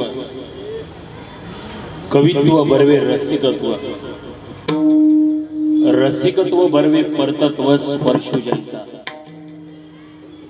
ज्ञानदेवांनी माऊलींनी ज्ञानेश्वरीमध्ये सांगितलंय, कवित्वाला जिथं रसिकत्व लाभत, अर्थात ज्या ठिकाणी बोलणारा असतो आणि ज्या ठिकाणी ऐकणारा असतो त्या ठिकाणी माऊलींच्या नियमाप्रमाणे साक्षात भगवंताचा संचार होतो. त्या ठिकाणी माऊलींच्या नियमाप्रमाणे साक्षात भगवंत वास करतो. आणि आजचं हे कीर्तन तुम्ही आम्ही माऊलींच्या नियमाप्रमाणे साक्षात भगवंताच्या सानिध्यामध्ये हे कीर्तन ऐकणार आहोत. तिथं साक्षात भगवंत वास करणार आहे. असं आपण हे कीर्तन ऐकूया. आजच्या कीर्तन सेवेसाठी जो अभंग निवडलेला आहे तो अभंग जगद्गुरु तुकाराम महाराजांचा. त्या अभंगामध्ये जगद्गुरु तुकाराम महाराज म्हणतात की आपुला तो एक देव करून घ्यावा, तेने विन जीवा सुख नव्हे. जगद्गुरु तुकाराम महाराज या अभंगामध्ये म्हणतात की आयुष्यामध्ये आपण एखादा एक कुठला तरी गुरु देव करून घ्यावा आणि त्याच्याशिवाय या जीवामध्ये सुख नाहीये. आणि आज हा जो भव्य दिव्य इथं जो मंडप उभारला गेलाय आणि आज भगवंताचं गुणगान ऐकायला आपण तुम्ही सर्वजण इथे येऊन बसलोय. खरं सांगायचं तर महत्वाची बाब म्हणजे मागच्या वेळेला मी संध्याकाळी 7 ते 7च्या वेळेला प्रवचन सेवेला इथं आलो होतो आणि आज या सर्वांच्या आग्रहास्तव संध्याकाळी 7 ते 9 मला कीर्तन सेवा दिलेली आहे. खरं सांगायचं झालं तर हा सोहळा एवढा भव्य दिव्य प्रमाणामध्ये आयोजित केला आणि हे दुसरं वर्ष आहे माझ्या माहितीप्रमाणे. म्हणजे 8-8, 10-10 वर्ष जी लोक सोहळे करतात त्या सोहळ्यासारखा सोहळा आज उपरी ठिकाणी होते ही अभिमान. आणि मारुती जाधव काकांच्या माध्यमातून हे सगळं होतंय. काका तुम्हाला मी आवर्जून सांगतो, मी नेहमी हे वाक्य सगळीकडे कीर्तनामध्ये, व्याख्यानामध्ये, प्रवचनामध्ये सांगत असतो की लोक अनेक सोहळे आयोजित करतात बरं का. कोण कुठल्या पाटलाचा सोहळा आयोजित करतंय, कोण कुणाचा सोहळा आयोजित करतंय, पण तुम्ही सर्वजण लोकांना विचार देणारे कार्यक्रम आयोजित करता ही अभिमानास्पद बाब आहे. आणि का महत्वाची बाब आहे, लोक मला विचारतात की एवढा मोठा हा महाराष्ट्र, एवढ्या मोठ्या महाराष्ट्रामध्ये एवढा मोठा हा कोल्हापूर जिल्हा आणि एवढ्या मोठ्या कोल्हापूर जिल्ह्यामध्ये एवढं छोटस होपरी गाव, या होपरी गावातील लोकांच्या इथं सप्ताह आयोजित करून, आता काकांनी सप्ताह आयोजित केलाय, होपरी गावातील लोकांची इथं सप्ताह आयोजित करून या लोकांना ज्ञानोबा तुकोबा सांगून, या लोकांना छत्रपती शिवाजी महाराज, धर्मवीर छत्रपती संभाजी महाराज सांगून याचा फायदा देशाला काय होणार आहे. लोक विचारतात की हा सोहळा आयोजित करून काकांना काय मिळणार आहे. याचं उत्तर तुम्हाला जाता जाता मी सांगतो आणि अभंगाकडे वळतो की एका ठिकाणी आग लागली होती. एका ठिकाणी आग लागली होते आणि एक चिमणी तलावामध्ये जायची, चोचेमध्ये पाणी घ्यायची आणि आगीवर नेऊन टाकायची. एक चिमणी तलावामध्ये जायची, चोचेमध्ये पाणी घ्यायची आणि आगीवर नेऊन टाकायची. आणि त्या चिमणीची धडपड एका कावळ्यानं बघितली आणि तो कावळा चिमणीजवळ गेला आणि चिमणीला सांगू लागला, अगं चिमणी, तू तलावामध्ये जाणार किती, तू तलावामध्ये गेल्यावर तुझ्या चोचेमध्ये पाणी मावणार किती आणि तुझ्या चोचेमध्ये मावलेलं पाणी तू आगीवर नेऊन टाकणार किती. अगं चिमणे, तिकडं वणवा पेटलाय ग, तिकडं जंगल जळून खाक होत आहे, तुझ्या एवढ्याशा चोचीतल्या पाण्यानं ती आग नाही विझणार, कशाला धडपड करतेस. हा महाराष्ट्रभर सगळा हाच प्रयोग चालू आहे. कोण कुठले कार्यक्रम आयोजित करते, पण तुम्ही आम्ही हा सप्ताह आयोजित करणारे चिमणी सारखे आहोत. तशी ती चिमणी कावळ्याला म्हणाली, बघ कावळ्या, मी तलावामध्ये किती जाते, मी तलावामध्ये गेल्यावर माझ्या चोचेमध्ये किती पाणी मावतं आणि माझ्या चोचेमध्ये मावलेलं पाणी मी किती आगीवर नेऊन टाकते आणि मी टाकलेल्या पाण्याने आग किती विझते मला माहिती नाही, पण ज्या दिवशी आगीचा इतिहास लिहिला जाईल त्या दिवशी आग लावणाऱ्यांमध्ये नाही तर आग विझवणाऱ्यांमध्ये माझं नाव लिहिलं जाईल. म्हणून काका, ज्या दिवशी पाप पुण्याचा हिशोब वरच्या दरबारामध्ये केला जाईल त्या दिवशी पाप करणाऱ्यांमध्ये नाही तर पुण्य कमवणाऱ्यांमध्ये तुमचं नाव लिहिलं जाईल. आणि आजच्या अभंगामध्ये जगद्गुरु तुकाराम महाराज म्हणतात की आपुला तो एक देव करून घ्यावा. आज आमचं काय झालंय, महाराजांनी जाणीवपूर्वक सांगितलंय की आपुला तो एक देव करून घ्यावा, की एखादा कुठला तरी देव करून घ्या. हे महाराजांनी आपल्याला अभंगामध्ये सांगितले की तेने विन जीवा सुख नव्हे, त्याच्याशिवाय जीवाला सुख नाही. लोक म्हणतात की आम्ही एवढ्या देवांच्या पूजा करतोय, आता 7 ते 9 कीर्तनाला येऊन बसलोय. माता भगिनींनो, तुम्ही कीर्तनाला येऊन बसणं म्हणजे सोपं नाही. मला हार घातला तो पहिल्यांदा तुमच्या उंची एवढा तुम्हाला हार घातला पाहिजे. 7 वाजता लागीर झालं जी, 8 वाजता माझ्या नवऱ्याची बायको, 9 वाजता तुझ्या नवऱ्याची माझी बायको, 10 वाजता माझ्या नवऱ्याची तुझी बायको. ह्याच्यात गुंतलेले तुम्ही आज कीर्तनाला येऊन बसला, ही अभिमानास्पद बाब आहे. तर महाराज म्हणतात की आपला तो एक देव करून घ्यावा, एक देव करून घेतला पाहिजे. आज आमचं कसं झालंय, आम्ही एका देवाची हृदयापासून पूजा करत नाही, आम्ही एका देवाला शरण जात नाही. आता आमचं कसं झालंय, महाराज म्हणतात की आपला तो एक देव करून घ्यावा, पण आमचं कसं झालंय, एक देव करून नाही. आमचं कसं झालंय, आम्हाला चौकामध्ये आता देव लागायला लागले. म्हणजे ह्या चौकामध्ये पांडुरंगाची पूजा केली की पुढच्या चौकामध्ये महादेवाची पूजा करायची, त्याच्या पुढच्या चौकामध्ये जाऊन हनुमंतांची पूजा करायची, त्याच्या पुढच्या चौकामध्ये जाऊन गणपतीची पूजा करायची. म्हणजे आम्ही पूजाच करत बसलोय. आणि लोक येऊन आम्हाला विचारतात, महाराज एवढ्या देवाच्या पूजा करतो पण आजपर्यंत देव आम्हाला प्रसन्न झाला नाही. काही लोक येऊन म्हणतात एवढी आम्ही पूजा करतो, एवढी अर्चा करतो, एवढ्या कीर्तनाला जाऊन बसतो, हे करतो, पण आम्ही आपला तो एक देव करून घेतला नाही, एका देवाला हृदयापासून शरण गेलो नाही. आमचं कसं झालंय तुम्हाला सांगतो, महाराजांना सांगण्याची वेळ का आली. आमचं कसं झालंय, जाता एक दृष्टांत तुम्हाला सांगतो की एक कामगार मालकाकडे काम मागण्यासाठी गेला होता. मालक खूप मोठा, बरं का, भला मोठा मालक होता, करोडपती मालक. लोकही आम्हाला विचारतात, समोरच्याना आमच्या 1 करोड रुपयाचा बंगला मधला बघा, आम्ही 7ला संध्याकाळी कीर्तनाला येऊन बसतोय, 6ला संध्याकाळी प्रवचनला येऊन बसतोय, समोरच्याने 1 करोड रुपयाचा बंगला बांधला, एसीत बसतोय, कधी कीर्तनाला आला नाही. देवानं समोरच्याला एवढं दिलं काय न करता, आणि आम्ही कीर्तनाला येऊन बसतोय, देवानं आम्हाला काय दिलं. प्रश्न पडतोय ना तुमच्या मनात. ज्या वेळेला प्रश्न पडतोय त्यावेळेला माता भगिनीने एकच काम करायचं, समोरचा 1 कोटीचा बंगला बांधलेला असतोय ना, त्याच्या 1 कोटीच्या बंगल्यामध्ये जायचं. काळजीपूर्वक ऐका बरं का, त्याच्या 1 कोटीच्या बंगल्यामध्ये जायचं. 1 कोटीच्या बंगल्यामध्ये 30, 35, 50 हजार रुपयाचा एक एसी बसवलेला असेल, त्या एसीच्या रूम मध्ये जायचं. त्या एसीच्या रूम मध्ये तो झोपला असेल, त्याला गेल्यावर एवढंच विचारायचं, तू या 1 कोटीच्या बंगल्यामध्ये राहतोस, 1 कोटीच्या बंगल्यामध्ये 35,000 रुपयाचा 50,000 रुपयाचा एसी बसवलायचा, नुसता या बंगल्यामध्ये झोपतोस, झोपल्या झोपल्या तुला रात्रीची झोप येते का. एवढंच त्याला विचारायचं. मग भगवंतानं आम्हाला काय दिलं याची प्रचिती तुम्हाला कळून जाईल. एवढं लक्षात, काय दिलंय भगवंतानं. आणि आपला विषय चालू होता, एक कामगार मालकाकडे काम मागण्यासाठी गेला, मालकाकडे गेला आणि मालकाच्या अंगणामध्ये एक माळी काम करत होता. माळ्याला जाऊन विचारलं, तुझ्या मालकाकडे मी काम मागायला आलोय, मालक कुठे आहे. असा माळी म्हणाला, तसा मालक आपल्यासारखा. माळी म्हणाला, आमचे मालक देवाची पूजा करायला लागले. किती वेळ लागेल. 1 तासभर लागेल. 1 तासाभरामध्ये आमच्या मालकांची देवाची पूजा पूर्ण होते. आता तासभर बसून काय करायचं म्हणून तो कामगार मालकाच्या अंगणामध्ये खड्डा खणायला लागला. तासभर बसून काहीतरी उद्योग पाहिजेच की आपल्याला. आपण संध्याकाळी भांडी घासताना आजूबाजूच्या महिलांना जमून काय गल्लीतले सगळे उद्योग इकडचं तिकडे करत असतोस, तसं त्याला उद्योग काहीतरी पाहिजे होता. 1 तासभर त्यानं खड्डा उकरत चालू केला. 1 तास झाला, पुन्हा माळ्याकडे गेला. माळ्याला विचारू लागला, झाली का रे तुझ्या मालकांची देवाची पूजा.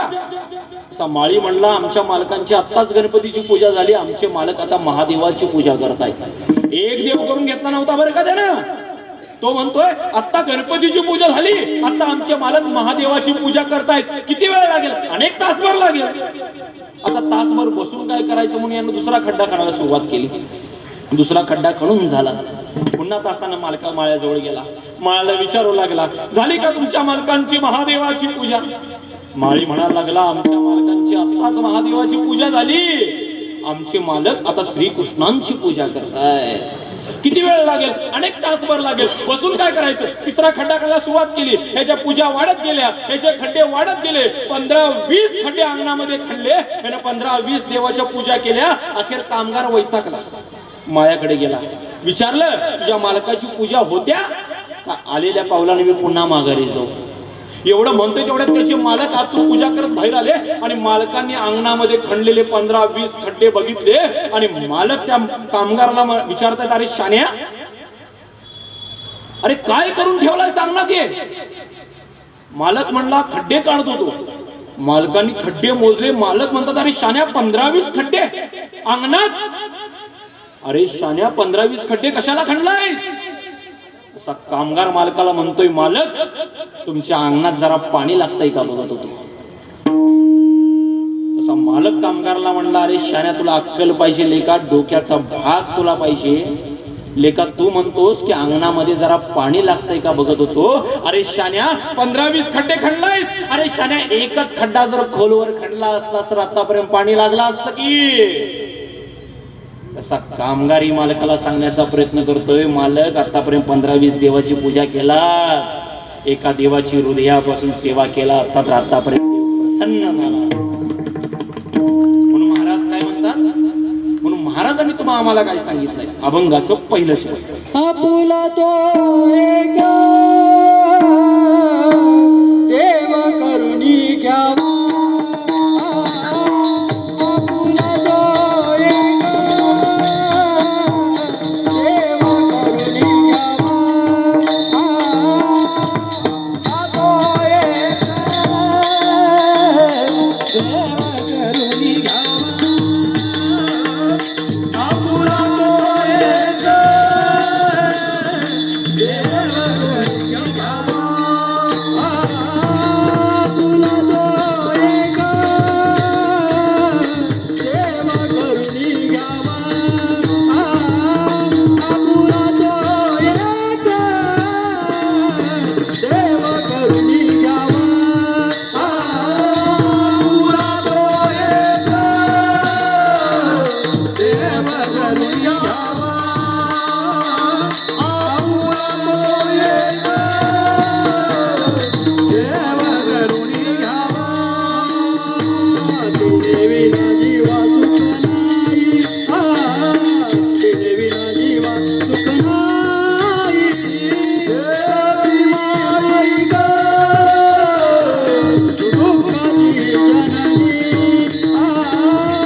आपुला तो एक देव करून घ्यावा. तेने विन जीवा सुख नव्हे, एरती माईक दुःखाची जनती नाही आधी अंती अवसान. की महाराज म्हणतात की आपुला एखादा देव करून घ्यावा. आता आपल्याला समजलं ना की देव एखादा का करून घ्यायचा असतो. आणि देव करणं खूप महत्वाचं आहे. एखादा कुठल्या तरी देवावर आम्ही हृदयापासून विश्वास ठेवला पाहिजे. एखाद्या देवाला आम्ही हृदयापासून शरण गेलं पाहिजे. एखाद्या देवाची आम्ही हृदयापासून भक्ती केली पाहिजे. आता एक देव करून घ्यायचं आपलं ठरलं, बरोबर आहे ना. एखादा देव करून घ्यायचं आपलं ठरलं. आता एक देव करून घेतला की त्या देवावर विश्वास कसा ठेवायचा याची तुम्हाला परिस्थिती देतो. की देव ठरवून थांबायचं नाही, देवावर तेवढा विश्वास पाहिजे. आता आमचा विश्वास दुसऱ्यावरच झालाय. आमचं कसं झालंय, आम्हाला भक्ती करायला सांगितलं तर आम्हाला भक्ती करायला वेळ नाही, भगवंताचं नामस्मरण करायला वेळ नाही. आता आम्ही पण म्हणणार बरोबर आहे ना. आमचं कसं झालंय, आमची गाडी, आमची माडी आणि आमच्याच बायकोची गोल गोल साडी, ह्याच्या पलीकडे आम्ही गेलोच नाही. त्यामुळे विश्वास देवावर कसा ठेवायचा याचं तुम्हाला ज्वलंत उदाहरण देतो. अगदी सत्य घटना आहे बरं का. आपण एक देव करून घेतला महाराजांनी सांगितलं की आपुला तो एक देव करून घ्यावा, एक देव करून घेतला, पण देव करून घेतल्यानंतर त्या देवावर किती विश्वास ठेवायचा तुम्हाला सांगतो. आज तुम्ही सर्वजण कीर्तनाला येऊन बसलाय, कटेवर हात ठेवून जो विटेवर उभा राहिला ना, तो जगाचा सर्वस्व मालक आहे बरं का. पोटामध्ये जाणारा घास आणि हृदयामध्ये जाणारा श्वास नव्हे तर झाडाचा हलणारा पान आणि पान त्या जगाच्या मालकाच्या आदेशाने हलतं, एवढं लक्षात ठेवा. किती विश्वास त्या जगाच्या मालकावर ठेवायचं. जात जात एक उदाहरण सांगतो की हे उदाहरण काही ठिकाणी तुम्ही पेपरमध्ये ऐकलं असाल, कुठेतरी वाचला असाल. हे उदाहरण अगदी सत्य घटना आहे. मुंबईला नीतू मनके नावाचे एक डॉक्टर होते, अगदी हृदयाचे स्पेशलिस्ट. हृदयाचा कुठला जरी आजार झाला तर नीतू मनके त्या हृदयाच्या आजारातून लोकांना बाहेर काढायचे. अगदी हृदयाचे तज्ञ डॉक्टर नीतू मनके होते बरं का. म्हणजे लहान मुलापासून अगदी वयस्कर कुठलाही माणूस असू दे त्याला हृदयाच्या आजारापासून नीतू मनके बाहेर काढायचे. महाराष्ट्रातील नामवंत व्यक्ती म्हणजे मोठी मोठी व्यक्ती, नामवंत व्यक्तींचा हृदयाचा आजार या नीतू मनकेंनी बरा केला आहे. आणि या नीतू मनकेंच्या कार्याची दखल महाराष्ट्र शासनाने घेतली आणि महाराष्ट्र शासनाने ठरवलं की नीतू मनकेंना एक पुरस्कार जाहीर करायचा. आणि महाराष्ट्र शासनाचा नीतू मनकेंना पुरस्कार जाहीर झाला का? महाराष्ट्राचं वैभव असणारी, महाराष्ट्राची अस्मिता असणारी, महाराष्ट्राला ज्यांची गरज आहे अशी काही लोक मृत्यूच्या दाढेमध्ये हृदय विकाराच्या आजाराने गेली होती, त्या लोकांना बाहेर काढण्यासाठी हे तत्पर झाले. या लोकांना बाहेर काढण्यासाठी नीतू मनकेंनी काम केलंय, म्हणून महाराष्ट्र शासनाचा पुरस्कार त्यांना जाहीर झाला. अमुक अमुक दिवशी अमुक अमुक तारखेला नीतू मनकेंना महाराष्ट्र शासनाचा पुरस्कार जाहीर झाला होता.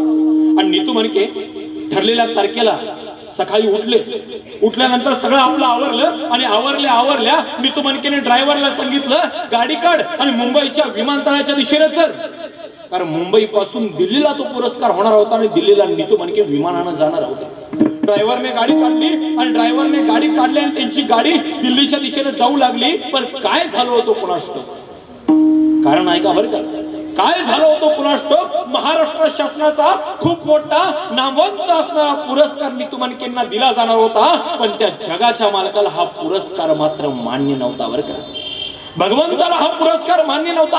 आजपर्यंत नीतू मनकेने काही लोकांची सेवा केली होती, काही लोकांना मृत्यूच्या दाढेमध्ये जाताना वाचवलं होतं, पण हा पुरस्कार जगाच्या मालकाला मान्य नव्हता. नीतू मनके मुंबईच्या विमानतळावर पोहोचताच जोरदार पाऊस चालू झाला, सुसाड्याचा वारा सुटू लागला आणि विमानतळावर पोहोचल्या बातमी समजले की अचानक आज सकाळचं दिल्लीला जाणार विमान रद्द करण्यात आलंय. नीतू मनकेंना काही कळेना. अरे दिल्लीला जर पोहोचायचं सायंकाळी 5-5:30 6च्या सुमारास पुरस्कार दिला जाणार आहे. अरे साधा सुद्धा पुरस्कार नाही, गल्ली बोळातला नाही, महाराष्ट्र शासनाचा पुरस्कार आहे. काय करावं? पण नीतू मनके ही हुशार होती.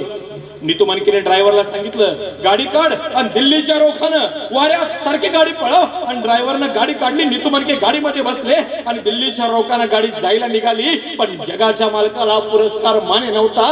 दिल्लीच्या रोखानं जशी गाडी जायला सुरुवात झाली ना, जसा पाऊस भरमसाठ पडू लागला, वारा तर सुसाट सुटू लागला आणि पाणी एवढं काचेवर पडू लागलं की आता पुढचं काही दिसेना. जवळजवळ 2-2:30चा सुमारास झाला. खूप वेळ त्यांची गाडी चालत होती पण अंतर काही पार होत नव्हतं आणि समोरून अचानक ओढा आला. ओढा सगळा तुडुंब भरला होता. पुढे जायला वाटच नव्हती. वाट नव्हती म्हणून नीतू मनकेंच्या ड्रायव्हरांनी डाव्या बाजूला गाडी वळवली आणि गाडी 70-80 किलोमीटर आत गेली. जवळजवळ 7-7:30चा सुमारास झाला. मोबाईलला तर रेंज नव्हती. 80-90 किलोमीटर नीतू मनके आतमध्ये आले होते आणि आतमध्ये आल्यानंतर नीतू मनकेंच्या लक्षात आलं की ज्या वेळेला ओढा होता, ज्या ठिकाणी पाणी तुडुंब भरलं होतं, पुढे जायला ज्या ठिकाणी वाट नव्हती, त्यावेळेला आपण डाव्या बाजूने आलो.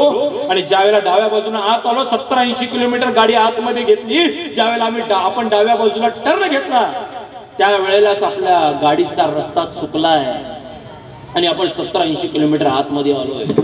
किमान दिल्लीला फोन करून सांगायचं तर मोबाईलला रेंज नाही, करायचं काय 7:30-8चा सुमारास झालाय. नीतू मनकेंना काही कळेना. दिवसभर प्रवास करून नीतू मनके थकले, ड्रायव्हरही थकलाय. आता पुरस्कार तर चुकून गेलाय, जगाच्या मालकाला तर पुरस्कार हा मान्य नाहीये. नीतू मनकेंनी गाडी थांबवली. ड्रायव्हरला सांगितलं, सुरक्षित ठिकाणी गाडी लाव, राहण्याची व्यवस्था इथं आसपास कुठं होते का बघतो. सगळा काळोख सगळा पसरला होता. काळोखामध्ये पाऊस सगळा बरसत होता, वारा सुटत होता. नीतू मनके गाडीतून उतरले आणि गाडीतून उतरल्या समोर एका माईची झोपडी दिसली. झोपडीचा छोटासा दरवाजा उघडला होता. झोपडीचा छोटासा दरवाजा उघडला होता आणि त्या झोपडीमध्ये एक दिवा मिनमिन करत तो अंधाराला जाळत तो छोटासा दिवा सगळीकडे प्रकाश पसरत होता. नीतू मणकेंनी त्या चिरेतून बघितलं, आतमध्ये बघितलं, तशी आतमध्ये एक विधवा महिला बसली होती. त्या विधवा महिलेच्या समोर एक पाळणा होता आणि पाळण्यामध्ये भगवान श्रीकृष्णांची मूर्ती विराजमान केली होती आणि ती विधवा महिला त्या श्रीकृष्णाला झोका देत श्रीकृष्णाचं भजन करत होती. नीतू मणके आतमध्ये गेले. आतमध्ये गेल्या गेल्या ती माऊली सर्वीशी पुढे झाली. माऊली त्या डॉक्टरांना विचारते, नीतू मणकेंना विचारताय कोण तुम्ही, इथं का आलात? त्याला नीतू मणके हात जोडून सांगतायत, आई मी दिल्लीला निघालो होतो, काही कारण असतो पण माझा रस्ता चुकलाय आई. आई मी दिल्लीपर्यंत पोहोचू शकत नाही, दिवसभर थकलोय. आई एक रात्री पुरता मला आसरा इथं मिळेल का? आईने होकार दिला. एखादा पाहुणा आलाय, अतिथी देवो भव ही आमची संस्कृती आहे. पाहुणा आलाय, ती आई आतमध्ये गेली, घोंगडे घेतलं, घोंगडं अंतरलं, सांगितलं तुम्ही इथं बसा. आईला माहिती नव्हतं आपल्या घरी कोण आलंय. अगं आई, मुंबईमध्ये जवळजवळ 15-20 दिवस जी लोक नीतू मणकेंच्या दारामध्ये रांगा लावून थांबतात ना, ते हृदयरोगाचे तज्ञ नीतू मणके आई तुझ्या झोपडीत आले. नीतू मणकेंना माहिती ना, त्या आईला माहिती नव्हतं. तर आलेल्या पाहुण्यांचं स्वागत करावं, आलेल्या पाहुण्यांचा पाहुणचार करावा म्हणून ती आई आतमध्ये गेली. आतमध्ये चहा टाकला चुलीवर आणि पुन्हा बाहेर आली. बाहेर पाळणा होता, पाळण्यामध्ये श्रीकृष्णाची मूर्ती विराजमान केली होती. पुन्हा त्या पाळण्याला झोका देत भगवंताचं नामस्मरण करत होती ती आई. आणि एवढं त्या नामस्मरणामध्ये गुंग झाली होती ना त्या भगवंताच्या, की आतमध्ये टाकलेला चहा जळून त्याचा धूर झालाय आणि करपलेला काहीतरी वास येतो. हे माऊलींच्या लक्षात येत नव्हतं. तो वास नीतू मणकेंना आला. नीतू मणके आईला म्हणतायत, आई आतमध्ये चहा ठेवलेस का? आई आतला चहा करपून त्याचा धूर झालाय ग. आई भानावर आली, भगवंताच्या नामस्मरणामध्ये गुंग झाली होती. हो आई भानावर आली, आतमध्ये गेली, पुन्हा ते भांड स्वच्छ केलं, पुन्हा चहा टाकला, पुन्हा बाहेर आली आणि भगवंताला झोका देत भगवंताचं नामस्मरण करू लागली. त्यावेळेला नीतू मणके त्या आईला विचारतायत, आई काय भगवंताचं नामस्मरण करतेस? आई काय भगवंतावर इतका विश्वास ठेवतेस? आई आतमध्ये टाकायला चहाचं रक्षण तो भगवंत करू शकला नाही. आई तुझं रक्षण तो काय करेल? कशाला त्या भगवंताचं नामस्मरण करतेस? सकळ भोगिता होय त्याचे, सकळ भोगिता होय त्याचे, सकळ भोगिता होय त्याचा, सकळ भोगिता होय त्याचा. स्वामीवरी सत्ता, विश्वास तो करी स्वामीवरी सत्ता, स्वामीवरी सत्ता, विश्वास तो करी स्वामीवरी सत्ता. सकळ भोगिता होय सकळ भोगिता होय त्याचा, सकळ भोगिता होय. जो विश्वास ठेवेल तो भगवंतावर सुद्धा सत्ता गाजवेल. एवढी ताकद आहे विश्वासाची. त्यावेळेला ते नीतू मणके आईला म्हणतायत, आई काय भगवंताचं नामस्मरण करतेस? आई का त्या भगवंताची पूजा करतेस? आई का त्या भगवंताचा पाळणा ओवाळतेस? आई तो भगवंत आत टाकलेल्या चहाचं रक्षण करू शकला नाही. आई तो भगवंत तुझं काय रक्षण करणार? कशाला त्याची पूजा करतेस? त्यावेळेला ती माऊली शांत अंतःकरणाने त्या नीतू मणकेंना सांगू लागली, दादा या पाळण्यामध्ये जी भगवान श्रीकृष्णाची मूर्ती विराजमान केली आहे ना दादा, या पाळण्याला मी जी झोका देते ना दादा, या पाळण्याला झोका देते या भगवंताचं नामस्मरण एवढ्यासाठी करते, कारण दादा या भगवंतावर माझा अपार विश्वास आहे.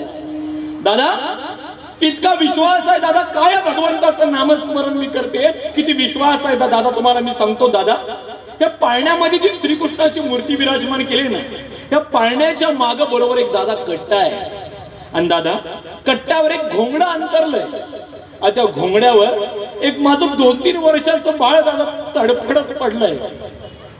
दादा गेले 2 वर्ष झालं माझं बाळ जन्मल्यापासून दादा तिथं तडफडत पडलंय. दादा जन्मल्या माझ्या बाळाला हृदयाचा खूप मोठा आजार झालाय.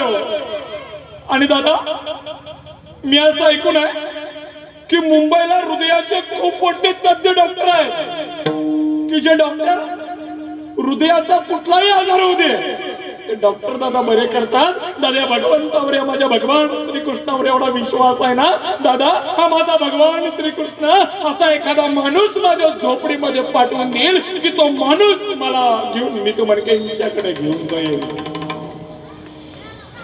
त्यावेळेला नीतूमणके आईला सांगू लागले, आई ज्याच्याकडे लाखो रुपये आहेत ना आई ज्याच्याकडे करोड रुपये आहेत ना ती लोक आई मुंबईला नीतूमणकेंच्याकडे येतात ग.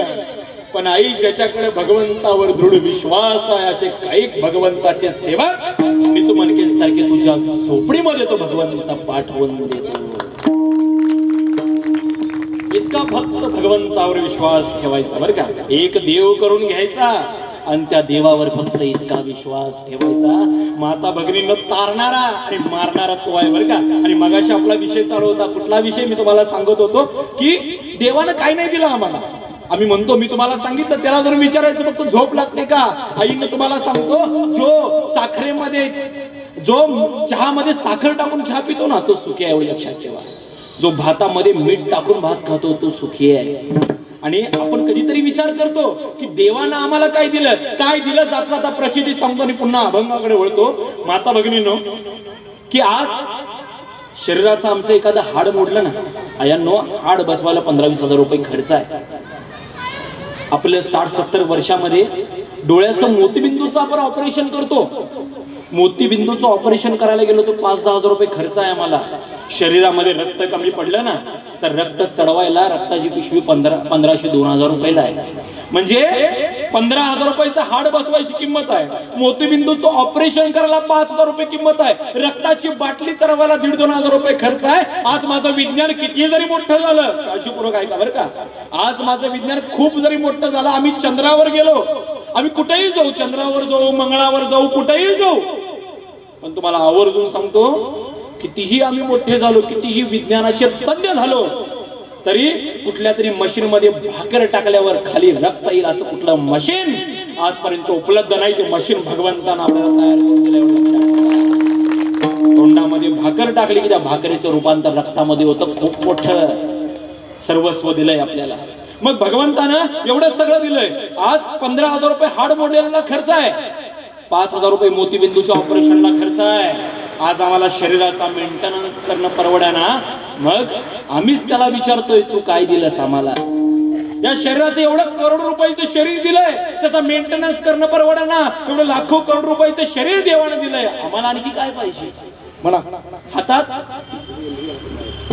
दिले इंद्रिय हात पाय कान, दिले इंद्रिय हात पाय कान, डोळे मुख बोलाया वचन, डोळे मुख बोलावया वचन, येणे तुझोडते नारायण, येणे तुझोडते नारायण,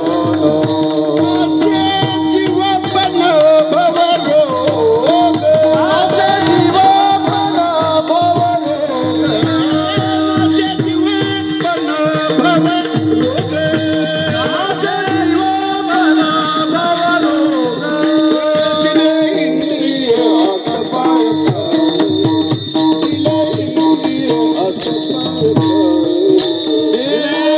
इंद्रिय हात पाय कान, दिले इंद्रिय हात पाय कान, दिले इंद्रिय हात पाय कान,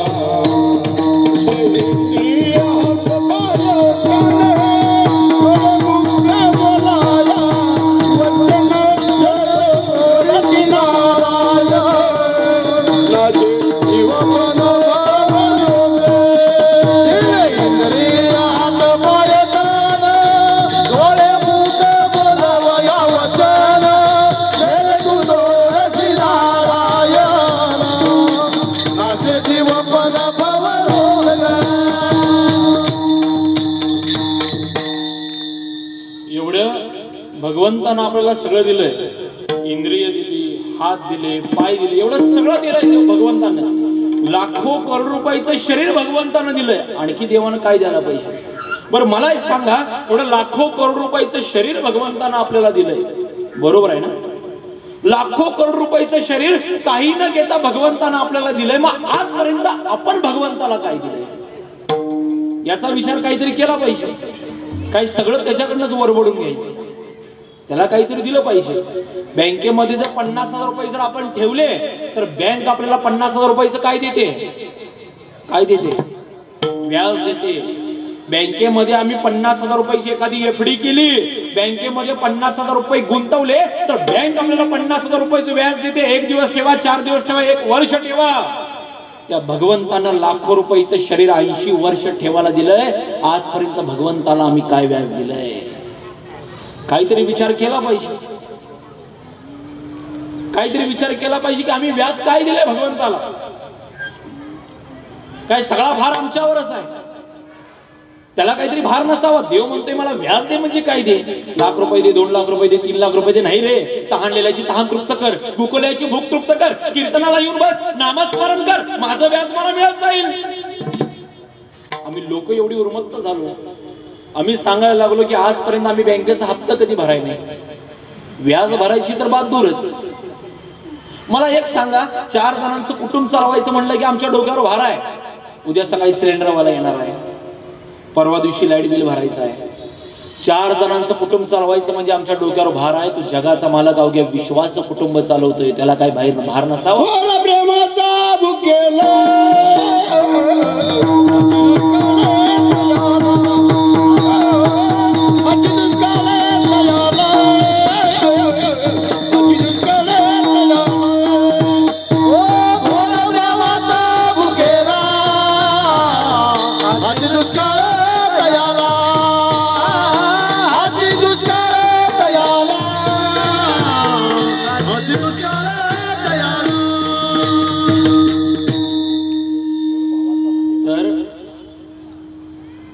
त्याच्या डोक्यावर काही भार नसा, काय सगळा भार आमच्याच डोक्यावर आहे. देव म्हणतोय की व्याज दे म्हणजे काय दे? लाख रुपये दे, 2 लाख रुपये दे, 3 लाख रुपये दे. नाही रे, तहानलेल्याची तहान तृप्त कर, भुकलेल्याची भूक तृप्त कर, माझं व्याज मला मिळत जाईल. पण आम्ही व्याज भरायला तयार नाही. मग देव म्हणतो हा व्याज भरत नाही, त्याला एखादा प्रचिती दिली पाहिजे. मग आमचं 15-20 वर्षाचं पोरगा असतं, रस्त्यावरून शाळेला जात असतं, आणि रस्त्यावरून जात असताना अगदी गाडीचं स्पीड 50-60-70 असतं. कॉलेजला म्हणा, शाळेला म्हणा, कुठेही म्हणा, रस्त्यावरून जात असताना गाडीचं स्पीड 50-60 असतं. आणि रस्त्यावरून जात असताना अचानक एक म्हस आडवी येते. म्हस आडवी आल्यावर त्याची गाडी म्हशीला ठोकरते, 4-5 कोलंट्या उड्या खाऊन पडतो, त्याला लागतं, खर्चाचं, दवाखान्यामध्ये ऍडमिट केलं जातं. पाहुणे पै बघायला येतात, विचारतात बाळा काय झालं होतं रे? काही नाही, रस्त्यावरून चाललो होतो, गाडीचं स्पीड 50-60 होतं, फक्त अचानक म्हस आडवी आली बघा, त्याला ठोकरून पडलो. अरे शान्या, म्हस नाही आडवी आली, देवानं पाठवलेली नोटीस आडवी आली, व्याज राहिलंय, व्याज भर. पण आम्ही व्याज भरायला तयार नाही. देव म्हणतो अजून माझं लेकरू आहे, छोटस आहे, थोडं मोठं झाल्यावर व्याज भरेल. आताच प्रचिती दिलीये, पोरग पुन्हा 25-30 वर्षाचं होत, अगदी ठणठणीत असतं, व्याज भरायला तयार नाही, भगवंताचं नामस्मरण करायला तयार नाही, इथं या मंडपामध्ये येऊन बसायला तयार नाही. आज काकांनी एवढा मोठा मंडप घालून एवढा मोठा सप्ताह आयोजित केलाय. काही पोरं असतात, काही लोक असतात, सप्ताह आयोजित केलेला सगळा सप्ताह आडवाच करतात, एखादाच येतोय, असे काही असतात, व्याज भरायला तयार नाही. मग देव म्हणतो याला अनेकदा प्रचिती दिली पाहिजे. 25-30 वर्षाचं पोरगा असतं, अगदी ठणठणीत असतं, अचानक अंगदुखी, सांधेदुखी चालू होते, दवाखान्यामध्ये जातात, डॉक्टर म्हणतात अंगदुखी आहे, सांधेदुखी आहे, कदाचित चिकनगुन्ह्याची लक्षणं दिसतायत. औषध गोळ्या घेऊन घरी येतो, घरातले विचारतात बाळा काय झालं होतं रे? काय नाही, जरा सगळं ठणठणीत होतो, जरा अंगदुखी सांधेदुखी चालू झाली, दवाखान्यामध्ये गेलो, डॉक्टर म्हणतात चिकनगुन्हा झाला. अरे चिकनगुन्हा नाही झाला,